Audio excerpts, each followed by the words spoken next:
In 1973, one of the richest women in America wrote a will.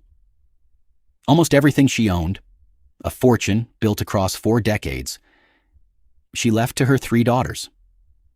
One house, the house she is remembered for above every other thing she built or bought or married into, she left instead to the United States government.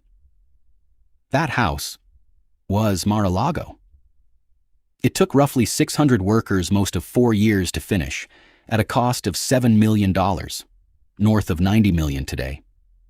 58 bedrooms, 33 bathrooms, a living room with a 42-foot ceiling.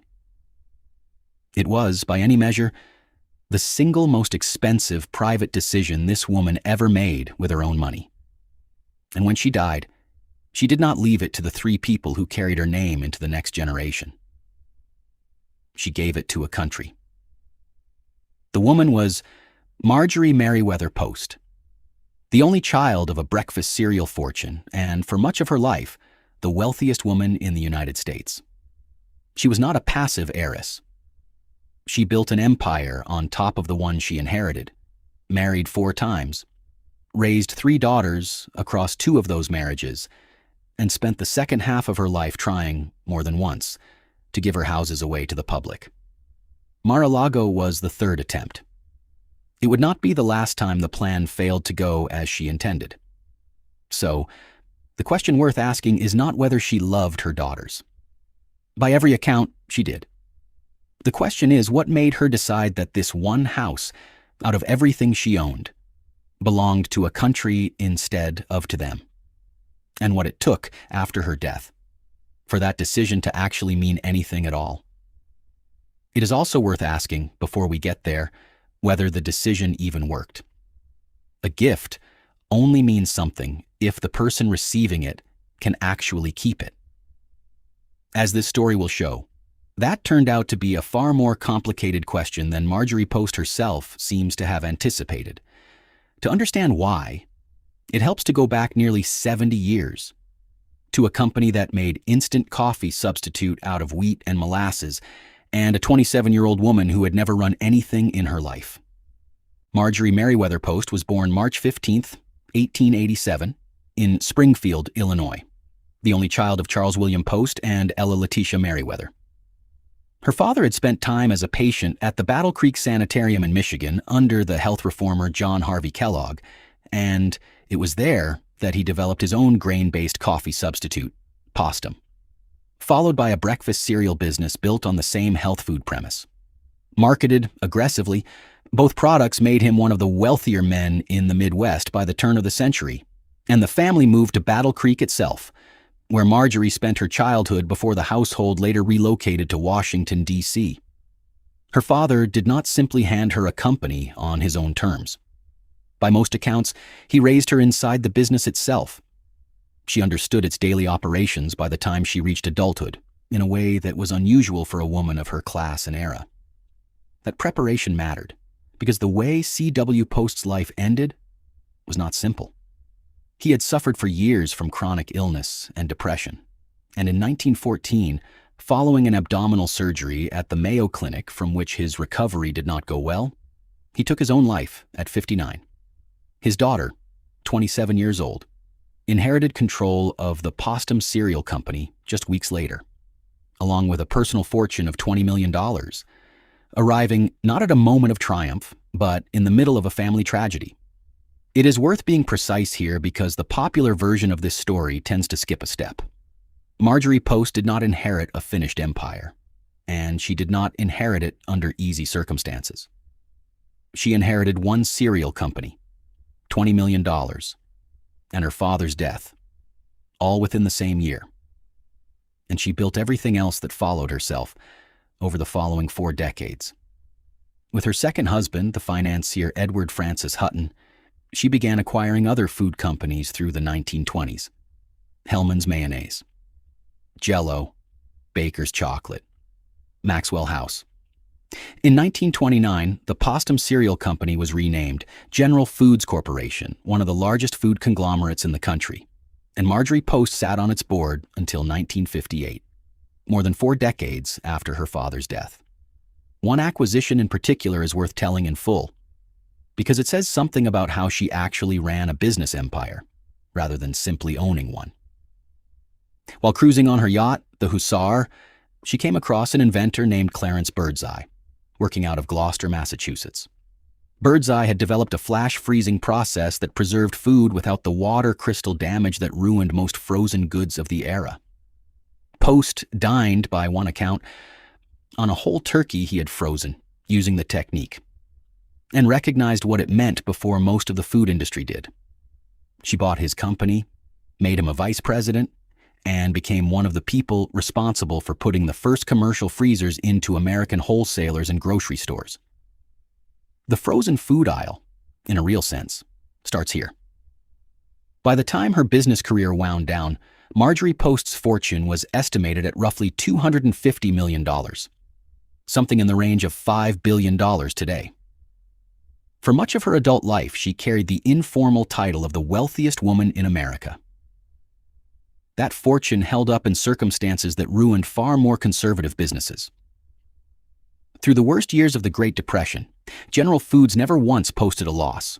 Even at its lowest point, the company still recorded roughly $100 million in sales and $9 million in profit, largely because packaged, convenient food turned out to be one of the few categories people kept buying no matter how bad the economy got. While much of the country slid deeper into the Depression, Post's own personal holdings expanded rather than contracted. By the 1930s, on top of Mar-a-Lago, she owned an English-style Tudor estate on Long Island, a 54-room apartment in Manhattan, and Camp Topridge, her sprawling retreat in the Adirondacks. She did not simply keep what she had while others lost everything. She spent part of it directly on people who had, setting aside a portion of her own fortune specifically to aid the unemployed, and chairing relief efforts for both the Salvation Army and a New York State unemployment committee. She was also, by any standard of the era, an unusually active philanthropist. She funded a U.S. Army hospital in France during the First World War, work that later earned her France's Legion of Honor. Through the Depression, she personally financed and supervised a Salvation Army feeding station in New York City. She paid for the Boy Scouts of America's Washington headquarters. She gave $100,000 toward the National Cultural Center that would eventually become the John F. Kennedy Center for the Performing Arts, and funded free youth concerts for the National Symphony for years. An outdoor venue in Columbia, Maryland, the Merriweather Post Pavilion, still carries her name today. That instinct, opening her own homes to wounded servicemen, was not a one-time gesture either. Decades after the Mar-a-Lago Veterans Therapy Program of 1944, in the 1960s and into the 1970s, she was doing the same thing again at Hillwood, her Washington estate, hosting wounded Marines and Navy corpsmen from Bethesda Naval Hospital and patients from Walter Reed for tea and live entertainment on her lawn. This time, servicemen wounded not in the Second World War, but in Vietnam. 2 wars, 4 decades apart, and the same instinct both times. Whatever house she happened to be standing in belonged, at least some of the time, to people who had nothing to do with her fortune at all. None of this, on its own, explains why she would later try to give away 3 separate houses to public institutions outright. But it establishes something the rest of this story depends on. Giving valuable things to the public was not, for Marjorie Post, an eccentric one-time gesture near the end of her life. It was closer to a habit, repeated across decades and across every home she owned. It is worth pausing on who she actually was as a person underneath all of it, because the discipline that built General Foods did not stay confined to the office. She kept a Midwestern accent her entire life, by most accounts, along with a genuine fondness for square dancing, even as she was regularly described as American royalty. She documented everything. Every Christmas gift she ever received, logged and tracked for years. At her own dinner parties, staff measured the placement of every plate, napkin, and candle holder with an actual yardstick before guests arrived, and female guests were handed heel protectors at the door, specifically to keep their shoes from marking the wood floors. This was not incidental behavior. It was the same organizational instinct that let a 27-year-old widow in all but name take over a cereal company and turn it into one of the largest food corporations in the country. Applied with equal seriousness to a dinner table, to understand what her three daughters actually stood to inherit and what they didn't. It helps to lay out the family itself, plainly, because Marjorie Post's personal life involved 4 marriages, and the popular shorthand around this story tends to compress all of it into her daughters, without saying who they were or where they came from.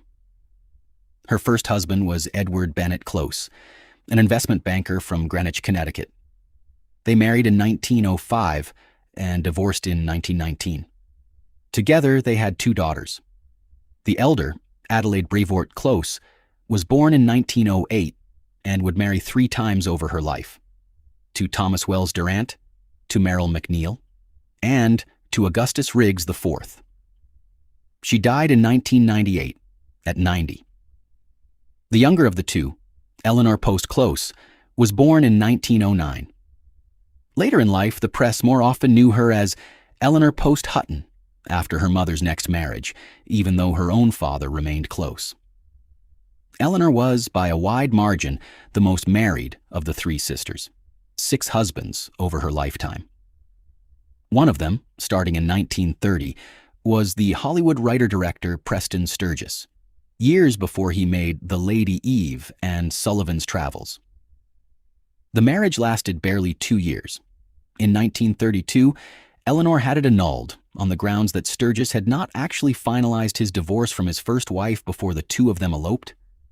She died in 2006, at 96, having outlived every one of her 6 husbands. Her second husband was Edward Francis Hutton, the financier who helped her build General Foods. They married in 1920 and divorced in 1935. They had 1 daughter together, Nedinia Marjorie Hutton, born December 29, 1923, the youngest of the 3, and the one the world would come to know under a different name entirely. As a child, she sailed the world with her parents aboard the family's yacht, the Hussar. As an adult, Nedinia took up acting professionally under the stage name Dina Merrill, a name borrowed, on the advice of a brother-in-law, from the stockbroker Charles E. Merrill. She built a career of more than 100 film and television credits between the 1950s and the 2000s. By 1959, she was being marketed, in the language of the day, as Hollywood's new Grace Kelly, and appeared opposite Cary Grant in Operation Petticoat, and alongside Elizabeth Taylor in Butterfield 8. She married 3 times, to Stanley Rumbaugh Jr., to the actor Cliff Robertson, and finally to Ted Hartley, and had 4 children who would, decades later, inherit her own share of the family fortune in turn. She died in 2017, at 93, the last of the 3 sisters to go. That is 3 daughters, Adelaide, Eleanor, and Nedinia, matching precisely the number in this video's own title. Her third marriage in 1935 was to Joseph E. Davies, a Washington lawyer. They had no children and divorced in 1955. The ship that carried Nedinia around the world as a child belongs here too. Post had the vessel, formerly Hussar V, a replacement for an earlier yacht of the same name, personally designed and built in 1931, while still married to Hutton. Once she and Hutton divorced, she renamed it Sea Cloud and continued sailing it with Davies, including for his diplomatic trips to and from Moscow. She sold it in 1955, the same year her marriage to Davies ended, to Rafael Trujillo, the dictator then ruling the Dominican Republic. It survives today, restored, still sailing under the name Post gave it 70 years ago. Now, a cruise ship. The museum's worth of Russian treasure came from the posting that brought Davies to Moscow in the first place. From late 1936 to the middle of 1938, he served as the United States ambassador to the Soviet Union under Joseph Stalin. Post had already been collecting Fabergé since 1926, nearly a decade before she ever met Davies. But the Moscow posting is where that collection became something else entirely.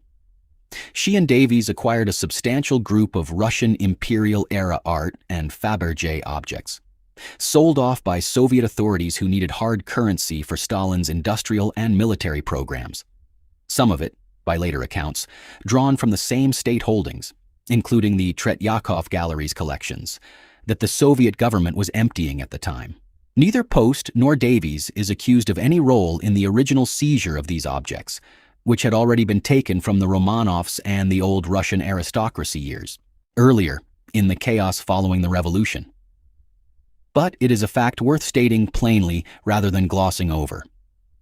The money for those purchases went directly into Stalin's government in the middle of the terror. Much of that collection is on display today at Hillwood, her Washington estate, now a museum. Her fourth and final marriage came in 1958 to Herbert A. May, a Pittsburgh businessman. It ended in divorce in 1964, after which she reclaimed the name by which history would remember her. Marjorie Merriweather Post. 4 marriages, 3 daughters from the first 2. And, running alongside all of it, 1 house on a stretch of Florida coastline that none of those daughters would ever call their own. The house itself deserves to be described in the same precise terms as everything else in this story, because the scale of what Marjorie Post built is easy to state as a vague superlative and much harder to actually picture. She chose 17 acres of scrubland in Palm Beach, Florida, running between Lake Worth on one side and the Atlantic Ocean on the other. The name she gave the property, Mar-a-Lago, is Spanish for sea to lake, a literal description of the land itself, water to water. She hired 2 architects for the job, Marion Sims Wyeth and Joseph Urban, a Vienna-trained designer whose day job for most of the 1910s and 1920s was building the sets for Florenz Ziegfeld's Broadway spectacles, the Ziegfeld Follies, and for productions at the Metropolitan Opera. The same eye that had spent a decade designing stage spectacle for Ziegfeld's showgirls was, by the mid-1920s, designing a private house. Construction began in the early to mid-1920s. Roughly 600 workers were employed on the site at a moment when, as one Palm Beach historian has noted, Florida had already entered its own economic depression years before the rest of the country followed. Post made sure her workers were paid and fed regardless. The house was finished in 1927, 4 years after ground was broken. The final cost was $7 million, more than $90 million in today's money, for 1 private residence. The completed estate ran to 110,000 square feet, spread across 128 rooms. 58 of those rooms were bedrooms. 33 were bathrooms, fitted with gold-plated fixtures. Post reportedly believed gold was simply easier to keep clean than chrome or brass. The main living room alone measured 1,800 square feet, under a ceiling 42 feet high. By one account, the dining room required as many as 35 footmen to service properly. Every surface seemed built to advertise the cost behind it. Gold leaf on the ceilings, hand-painted Spanish tile floors, Italian marble columns, Venetian silk wall coverings imported specifically for the project. Post herself reportedly told her husband at the very start of the project that she wanted only a little cottage by the sea. What the two of them ended up building was, by any honest measure, the opposite of a cottage. In March of 1927, shortly after the house was completed, Post and her second husband, E.F. Hutton, hosted a dinner before the season's Everglades costume ball. Guests arrived dressed as the court of Louis XVI in a house that had just cost $7 million to build. But Mar-a-Lago was never purely a private indulgence, even in Post's own lifetime. In 1929, she hired the Ringling Brothers and Barnum and Bailey Circus to perform on the grounds as a charity fundraiser, and specifically invited underprivileged local children to attend alongside her usual Palm Beach guest list. In 1944, in the middle of the Second World War, she opened the estate's grounds to wounded American veterans for occupational therapy. Starting in 1957, Mar-a-Lago began hosting the International Red Cross Ball, an annual charity tradition that would continue there for decades, long after her death, under new ownership entirely. By 1969, the property had been designated a National Historic Site. In 1980, it would be elevated further to National Historic Landmark status, a designation notably that arrived the same year the story of what to actually do with the house was still unresolved. Because by then, Marjorie Post had already been dead for 7 years, and the house she'd built for $7 million and lived in for nearly half a century was sitting in the middle of a very different kind of negotiation. One she had set in motion herself, in her own will, years before she died. It is tempting, looking only at the headline version of this story, to call it a story about a mother who cut her own daughters out of an inheritance. That is not what happened. Marjorie Post left the bulk of her estate, the majority of a $250 million fortune, to Adelaide, Eleanor, and Nadinia. She did not disinherit them. She simply decided, deliberately and specifically, that one house was not going to be part of what they received. And Mar-a-Lago was not even a spontaneous, isolated gesture. It was the third time Post tried to give one of her major homes to the public, not the first. The first was Hillwood, her estate in Washington, D.C., the one now filled with her Fabergé pieces and Russian art. The house where she would host wounded servicemen decades apart, in 2 different wars, and where an invitation to one of her parties was, by the standards of the era, the most sought after in Washington society. She arranged for it to go to the Smithsonian Institution. The Smithsonian, citing the cost of maintaining it, eventually returned it to the Marjorie Merriweather Post Foundation, which converted it into the private museum it remains today. The second was Camp Topridge, her rustic retreat in the Adirondack Mountains on Upper St. Regis Lake. Nearly 70 buildings spread across 300 acres, built starting in 1923 by Benjamin A. Munsell, complete with its own fully staffed main lodge, private guest cabins, each with its own assigned butler, and a genuine Russian-style dacha on the grounds, a nod to her third husband's diplomatic postings. It was rustic only in appearance. Underneath the log construction, it functioned with the same scale of staff as her other homes. She hoped New York State would take it on. The state added some of its acreage to a forest preserve, but sold the great majority of the roughly 70 buildings to a private owner instead. Mar-a-Lago was the third attempt, and according to Post's own papers, held today at the University of Michigan's Bentley Historical Library in a red leather-bound volume titled, plainly, Original Proposal for Disposition of Mar-a-Lago. Her first plan for the house, as early as 1968, was to donate it to the state of Florida, to be used as a center for advanced scholars. Florida officials studied the offer and declined, for the same reason the Smithsonian eventually would with Hillwood.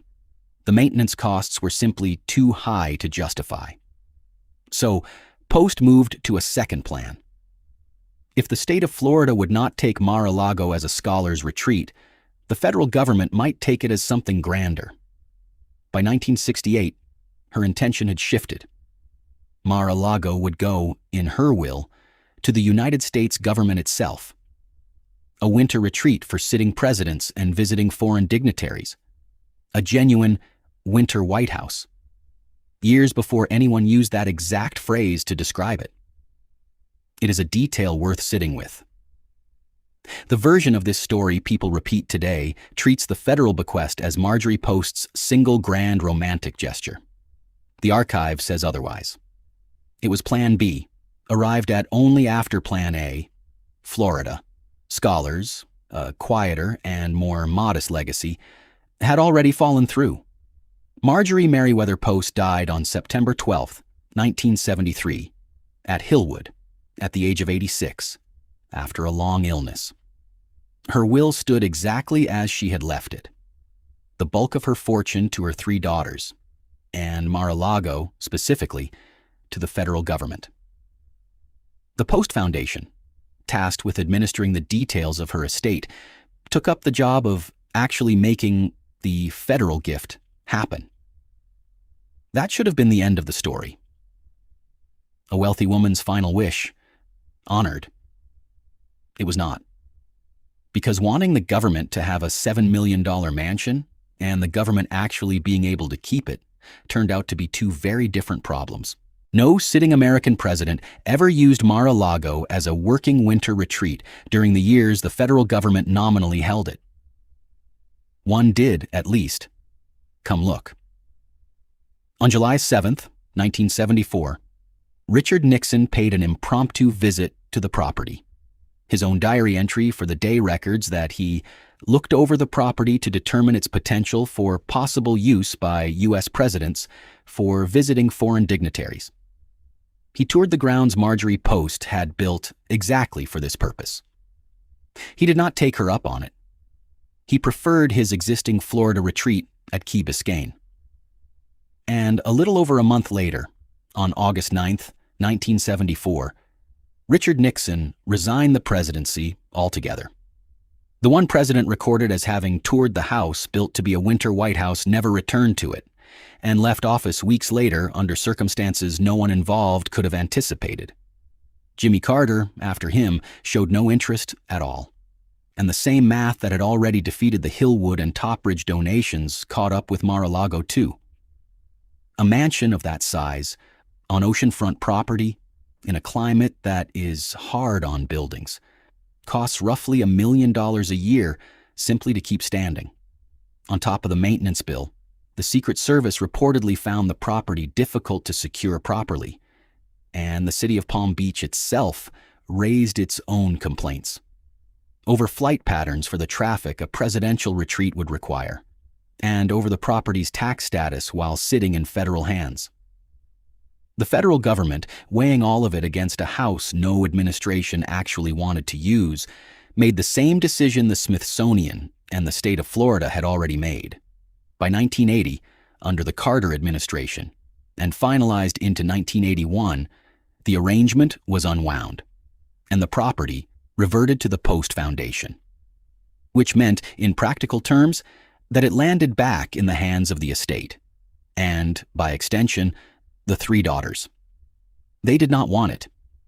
Adelaide, Eleanor, and Nedenia showed no particular attachment to the house their mother had spent $7 million building. They let it sit, largely unmaintained, and put it on the market. It did not sell easily. At least 3 separate potential sales fell apart before anyone actually closed a deal. The same maintenance problem that had defeated the Smithsonian and the federal government applied just as well to any private buyer looking at the same annual bill. A house that costs roughly $1 million a year simply to keep from deteriorating is a hard sell in any era, no matter how much oceanfront comes with it. In 1985, a New York real estate developer named Donald Trump made an offer. $28 million for the entire property. The daughters and the estate said no. They believed it was worth holding out for more. What happened next is the kind of detail that sounds almost too neat to be true, and yet it is well documented. Trump told the estate that he had already purchased the vacant plot of beachfront land directly in front of Mar-a-Lago, which, at the time, was not true, and that he intended to build a large, deliberately unattractive house on it, one that would block Mar-a-Lago's ocean view and gut its resale value along with it. It was, in essence, a threat aimed at the one thing the daughters actually cared about in the negotiation: the price. Not the house's history. Not their mother's wishes for it. The number on the check. Faced with that threat, the daughters gave in. Mar-a-Lago sold for $5 million, a fraction of Trump's original offer, and a small fraction of what it had cost to build 60 years earlier, even before accounting for 6 decades of inflation. Trump paid an additional $3 million separately for the antiques and furnishings still inside the house. The same gold-plated bathroom fixtures, the same Venetian silk, the same Spanish tile Marjorie Post had commissioned in the 1920s. now changing hands as a line item in someone else's closing paperwork. $8 million, all told, for an estate that had cost $7 million to build in the 1920s. It is worth sitting with that juxtaposition for a moment, because it is the sharpest irony in this entire story. Marjorie Post spent $7 million building the single most lavish private house in Palm Beach. Her own daughters, 60 years later, held out for more money than Trump's original offer, and ended up settling for barely more, in raw dollar terms, than what it had cost to build in the first place. Adjusted for 6 decades of inflation, they gave away, for practical purposes, a small fraction of its real value. Donald Trump reopened Mar-a-Lago in 1985, not as a private residence, but as a members-only social club. And here the story takes one more turn worth stating plainly, without commentary attached to it either way. Mar-a-Lago's club broke an unspoken rule that had defined Palm Beach society for generations. From early on, it accepted Jewish and Black members, at a level of openness that much of the rest of that world, at the time, simply did not practice. Whatever the reasoning behind that decision, the historical record shows it happened in a town that had quietly excluded both groups from its oldest institutions for decades. Initiation fees started at $50,000. By 2012, they had climbed to $100,000. After 2016, they roughly doubled again to $200,000 plus annual dues on top. Trump also expanded the physical property itself well past what Post had built, adding a ballroom of some 20,000 square feet, larger than the original house's entire footprint of bedrooms combined. Decades later, after 2016, Mar-a-Lago acquired the nickname history had been circling for 60 years without ever quite landing on it: the Winter White House. A sitting American president, for genuinely extended stretches of time, was using the property exactly the way Marjorie Post had originally hoped the federal government would use it, as a working winter retreat, complete with visiting dignitaries and official business conducted from behind its gates. It just didn't happen the way she planned. Not through the government bequest she'd written into her will. Not through the Smithsonian or the state of Florida or any of the 3 public institutions she'd once hoped might take one of her houses off her hands. It happened through a private real estate deal her own daughters made, 12 years after her death, under financial pressure from a negotiating bluff about a house that was never actually built. By then, none of the 3 daughters were positioned to have much more say in the matter anyway. Adelaide died in 1998, Eleanor in 2006, and Nedania, Dina Merrill, outlived her sisters by over a decade, dying in 2017 at 93. Her own share of what remained of the family fortune passed, in turn, to her 4 children, the great-grandchildren of the woman who built Mar-a-Lago in the first place, most of them with no direct connection left to the house at all. 3 generations removed from the $7 million decision that started this entire story. So return, for a moment, to where this video began. A woman left almost everything she owned to her 3 daughters, and reserved one house, the one she loved most, the one that took 600 workers 4 years and $7 million to finish, for the United States itself. That was never a story about disowning her children. It was a story about one specific wish, repeated 3 times across 3 different houses, twice refused by the institutions she offered it to. The popular version of this story says a mother chose a country over her own daughters. The precise version is smaller, stranger, and in its own way, more interesting. A woman who gave her daughters nearly everything she had, kept one house out of the count entirely, and spent the rest of her life, and 60 years past the end of it, trying to make sure that one house belonged to something larger than her own family. It took 3 attempts, 2 outright refusals, 1 president who toured it and left weeks later in disgrace, 1 government that couldn't afford the electric bill, 3 daughters who wanted nothing more than the highest price they could get, and 1 hostile negotiation over a house that was never built. None of it went the way Marjorie Post planned when she signed her name to that will in 1973. And yet, in the end, in a way she likely never could have pictured from her own lifetime, the house became exactly what she always said it should be. Not because the government kept its promise, and not because her daughters honored her wish, but almost by accident, 60 years and one real estate bluff later. The fortune went where fortunes usually go, to the children.